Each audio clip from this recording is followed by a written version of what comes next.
자, 오늘 우리에게 주신 하나님의 말씀은 출애굽기 20장 13절 한 절입니다. 우리 같이 봉독하겠습니다. 살인하지 말지니라. 아멘이 잘 안 나오죠? 예전에 방송에서 교양 강좌가 있었는데 한 교수님이 십계명을 지금 비판을 하시더라고요.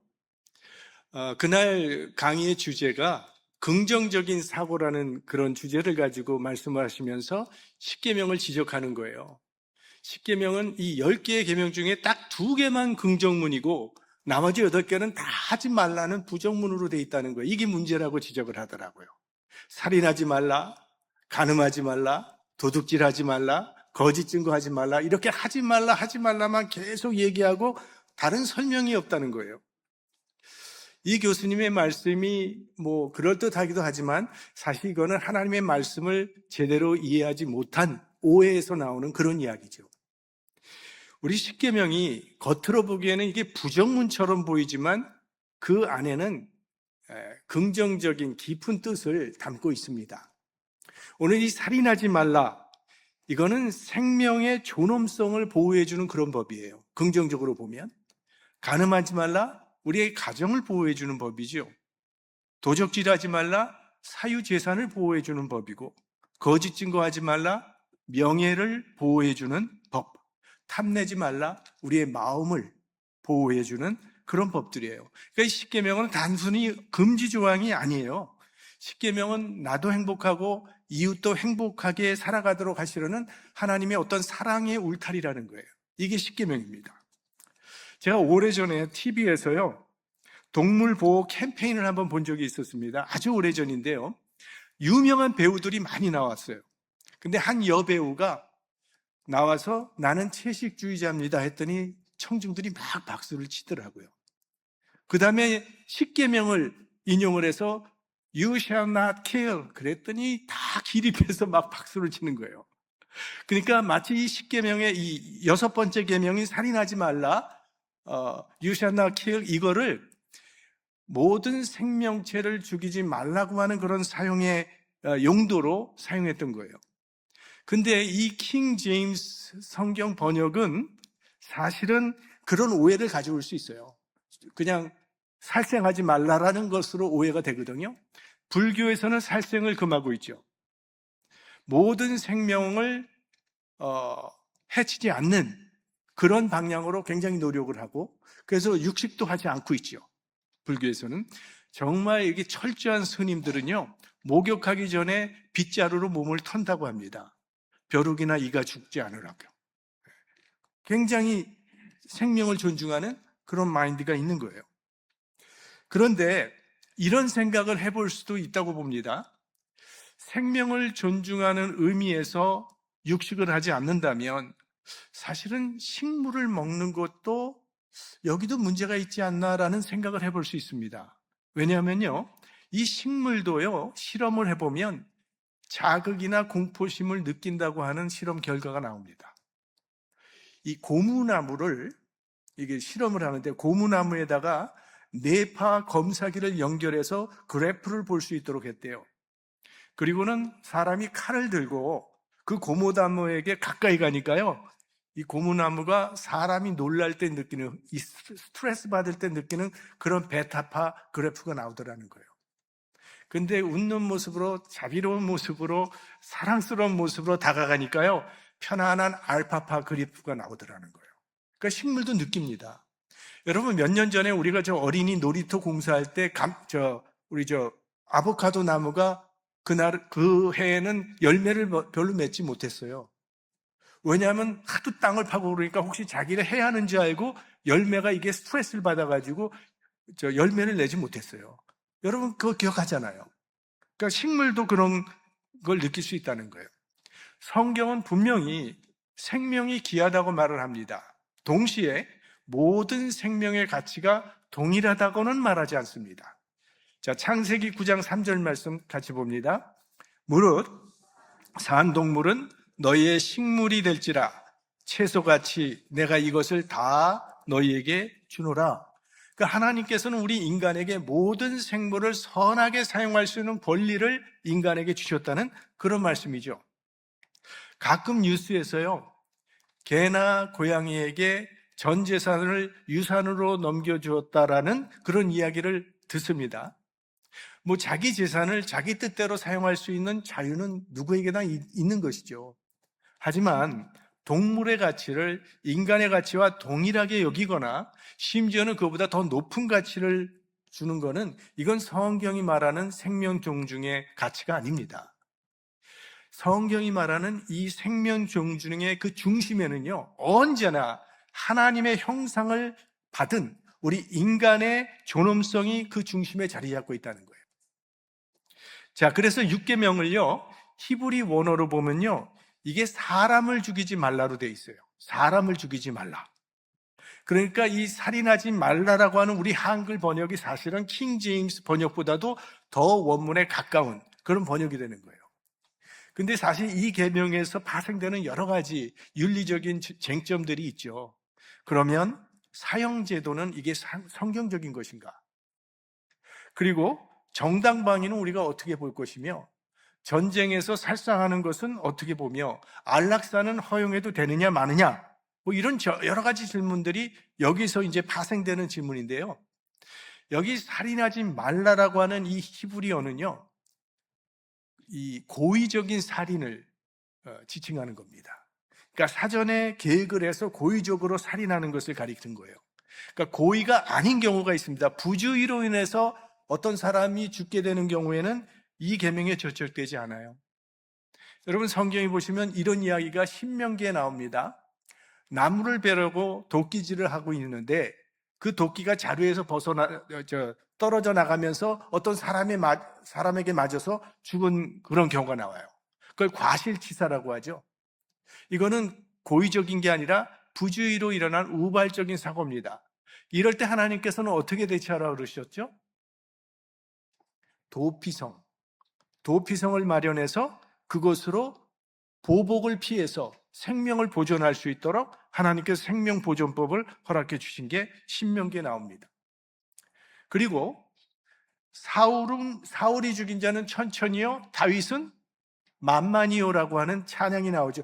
이거는 왜 저렇게 많은 사람을 죽였냐고 비판하는 게 아니라 찬양하는 거예요. 그들의 공적을 찬양하는 거예요. 그러니까 전쟁에서 일어나는 살상도 여기에 해당되는 것이 아니라는 것을 알 수 있고요.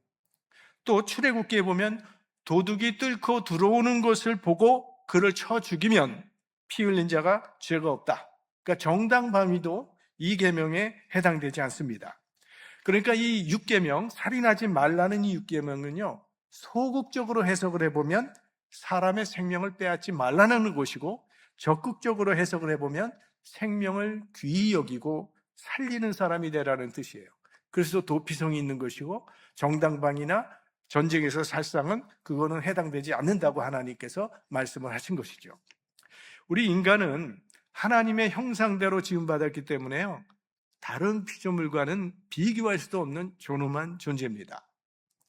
예수님께서는 우리의 인간 생명의 가치를 어떻게 보셨냐 하면 온 천하보다도 귀하다고 말씀하셨어요.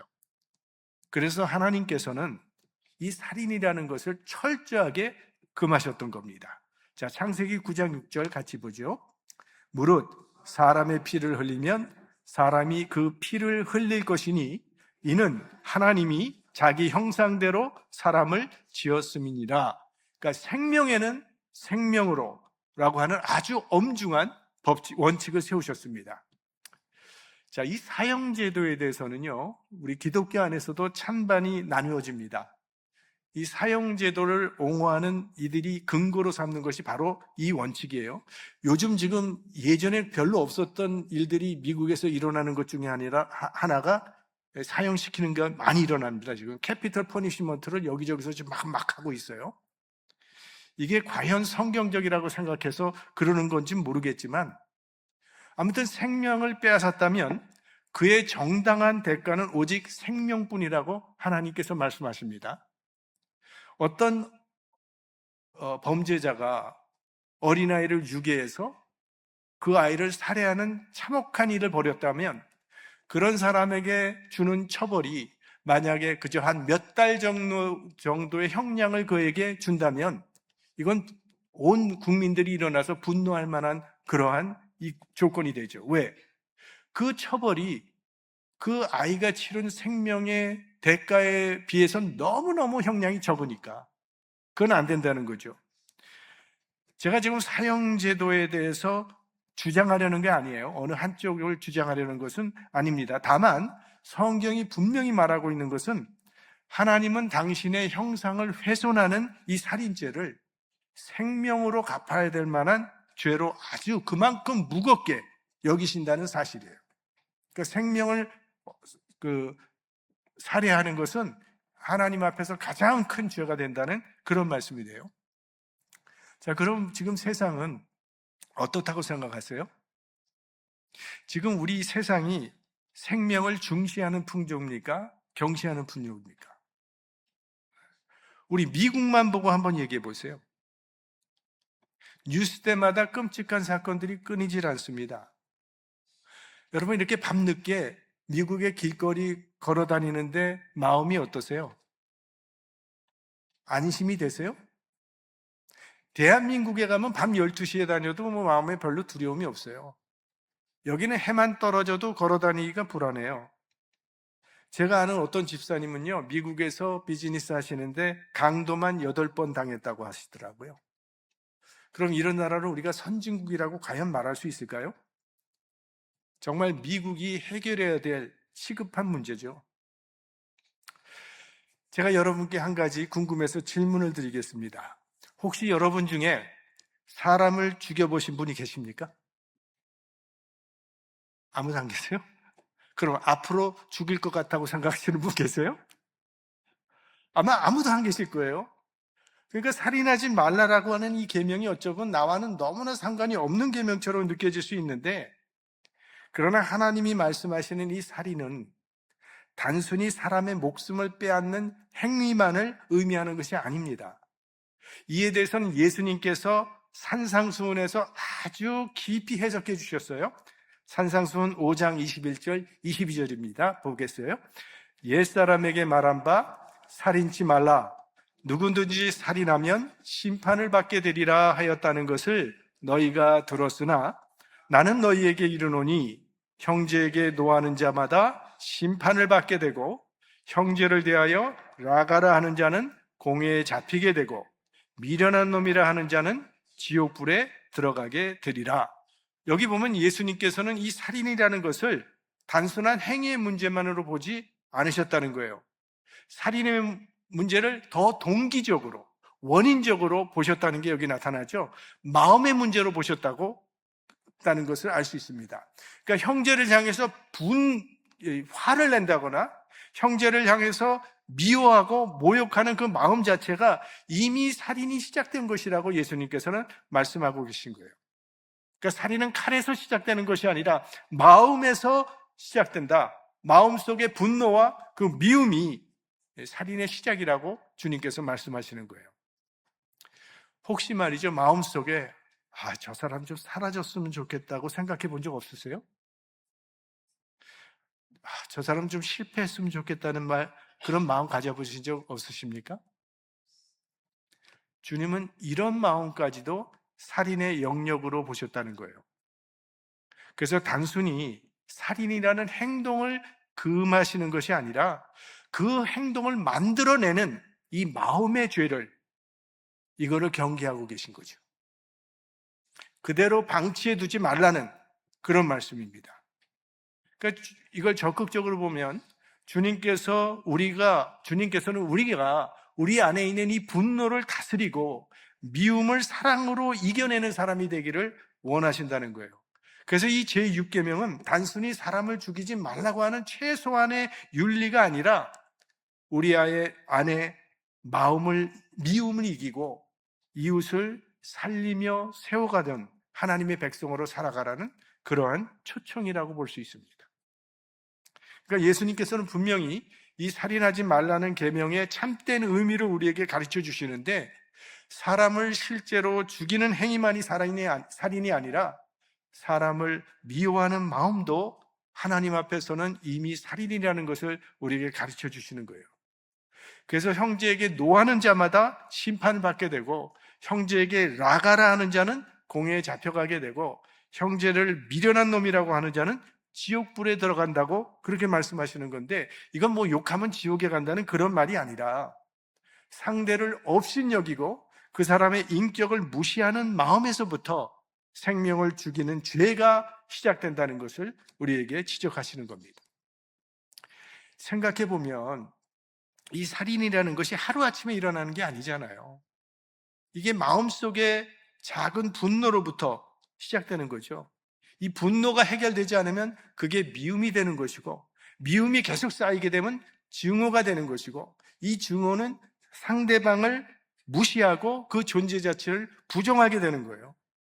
그래서 예수님께서는 그 첫 단계, 마음에서 시작되는 그 첫 단계를 지금 경계하고 계시는 겁니다.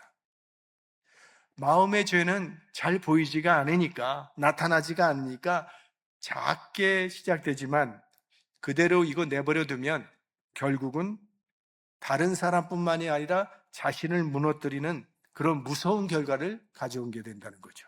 그래서 야고보서 1장 15절, 욕심이 잉태한 즉 죄를 낳고 죄가 장성한 즉 사망을 낳느니라. 여러분, 성경에 기록된 첫 살인사건이 창세기에 나오죠? 그건 뭐예요? 가인이 아벨을 죽인 사건이에요. 그럼 가인이 왜 아벨을 죽였습니까? 자, 창세기 4장입니다.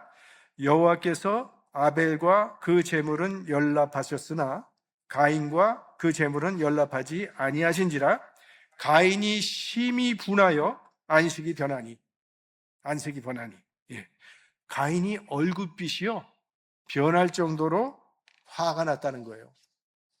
하나님께서 아벨의 제사는 받으셨지만 자신의 제사를 받지 않는 것에 대한 분노가, 화가 치밀어서 동생을 쳐 죽였다는 거예요. 우리는요, 화 좀 내는 거 이거 별거 아니라고 생각할지 모르지만 그 분노가 인류 최초의 살인이라는 비극을 낳았다는 것을 우리 잊지 말아야 합니다.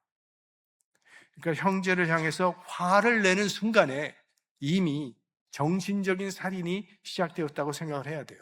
물론 세상 법정에서는 이 마음의 살인을 재판할 그런 법은 없어요. 하지만 사람의 중심을 보시는 하나님의 법정에서는 마음의 살인도 이거 심각한 범죄가 될 수 있는 거예요. 칼로 사람을 죽이는 것만 살인이 아니라는 거예요. 마음에서 사람을 죽이는, 마음에서 칼을 갈고 있는 그것도 하나님은 살인으로 보시기 때문이죠. 이 분노, 이 화를 내는 것이 이게 살인이 된다는 것은 과학적으로도 증명을 했습니다. 건강 다이제스트라는 책에서 이런 이야기가 나오더라고요. 아주 화가 치민 사람의 입김을 받아서 그거를 영하 100도로 급속 냉각을 시켰대요. 그 다음에 그걸 액체를 만들었대요. 그리고 기분이 좋아서 웃고 있는 사람의 입김도 받아서 영하 100도로 급속 냉각시킨 다음에 그것도 액체를 만들었다는 거예요. 그리고 이 액체를 가지고 먼저 그 화난 사람의 입김의 액체를 가지고 실험 쥐에다가 주사로 그 액체를 주입을 시켰더니요, 그 쥐는 2시간 만에 죽었다는 겁니다. 그런데 웃는 사람의 그 액체를 주사로 쥐에게 주입을 했더니 그 쥐는요 이전보다 훨씬 활동이 활발해졌다는 그러한 결과가 나왔습니다. 그러니까 여러분, 화난 사람 곁에는 가까이 가지 않는 게 신상에 좋아요. 그 사람과 같은 공기를 마시기만 해도 생명에 지장이 될 수 있다는 거예요. 물론 모든 분노가 죄는 아닙니다. 예수님께서도 성전에서 장사하는 사람들을 보고 거룩한 분노를 바라셨죠. 그러니까 하나님의 의를 위한 분노는 절대 죄가 되지 않습니다. 그러나 대부분 우리의 분노는 하나님의 의를 위한 분노라기보다는 내 자존심 때문에 일어나는 분노고, 내 뜻대로 이루어지지 않았기 때문에 화를 내고, 내 감정이 상하기 때문에 화를 내게 되죠. 근데 이런 분노는요, 시간이 지나게 되면 자신을 병들게 합니다. 자신의 영혼을 아주 피폐하게 만들어서 무너지게 만들어버려요. 상대를 미워하는 것 같지만 사실은 자기를 더 병들게 한다는 거예요. 근데 사실은 현대 사회를 보면요, 칼로 죽이는 일보다 말 때문에 더 많은 사람들이 생명을 잃는 것을 보게 됩니다. 교회마다 꼭 그 중앙방송국 역할을 하는 사람이 있습니다. 뭐 비리란 비리는 다 알고 있어요. 뭐 교회의 비리, 목사의 비리, 장로의 비리, 권사의 비리, 뭐 교우의 비리, 그냥 사람 잡는 이야기만 하는데요. 이런 말이 있죠. 위대한 마음을 가진 사람은 사상을 이야기하고, 평범한 마음을 가진 사람은 사건을 이야기하고, 협소한 마음을 가진 사람은 사람 이야기를 좋아한다라는 말이 있어요. 이웃을 험담하는 그 모임에서 맞장구를 쳐주는 것도요, 그 살인 공모죄에 해당되는 겁니다.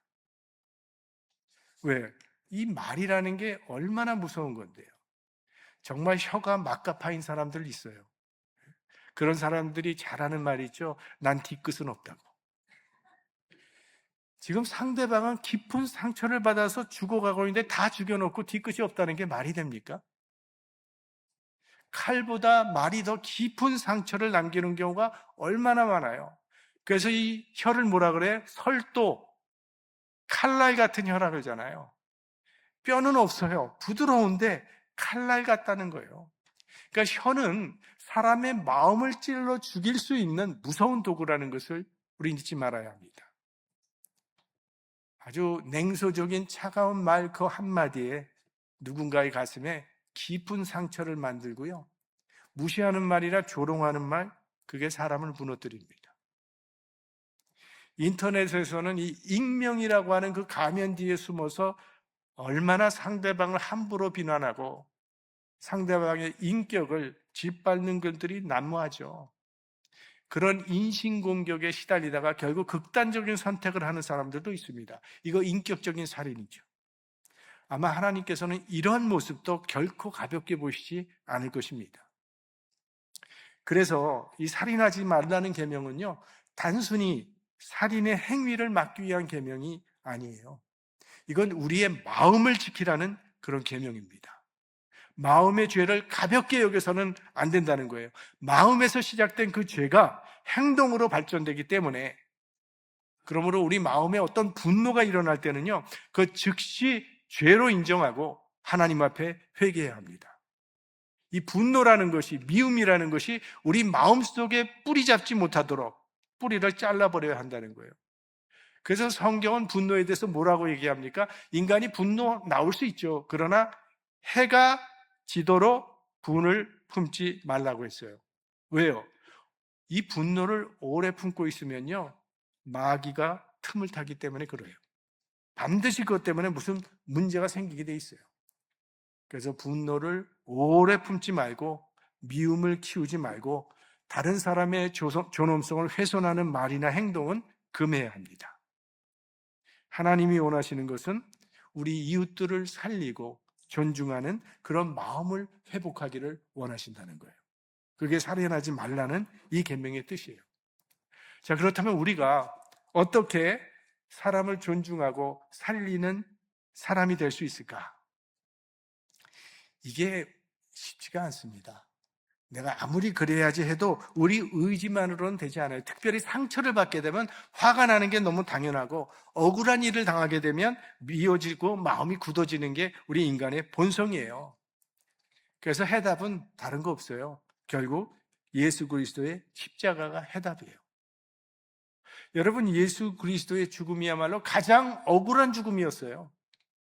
죄가 없는 분이셨는데 정죄를 받으셨고, 억울하게 누명을 쓰셨고, 그리고 결국은 조롱과 모욕을 받으시면서 십자가에서 달려 돌아가셨어요.